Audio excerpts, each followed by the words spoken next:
Хәерле сәгатьтә, дуслар. Без бүген сит телләрдән алынган һүзләрнең дөрес әйтелешен өйрәнәбез. Протеза, эпинтеза, элезия күренеше. Был нимәне аңлата? Ентекләбрәк. Сит телләрдән алынган һүзләрнең әйтелешен еңелләштерү өчен һүзнең алдына я уртаһына бер һүзеңкы өн куела. Әгәр һүзеңкы өн һүзнең алдында торһа, протеза хасил була. Мәсәлән, эләүкә, эшләпә, ысмала, эскерт, өстәл. Артык һүзеңкы өн һүзнең уртаһына куелһа, эпинтеза барлыкка килә. Мисал: бәхет, вакыт, торба.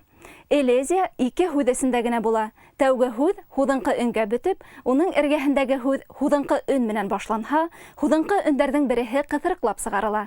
Мисал: килә алманым, кайта алманым, аты арыган, коры утын. Әйтелештә: килә алманым, кайта алманым, аты арыган, коры утын. Мисалдар: бүген авылга кайта алманым, коры утын йыярга кирәк. Өстәлдә әсәем бешергән милли аштар. Теле барның гына иле бар. Достар, үз телебездә дөрес һәм матур һөйләшәйек. Бай һәм ягымлы телебезгә игътибарлы булайык. Дәресте Сәрия Рамазанова алып барды.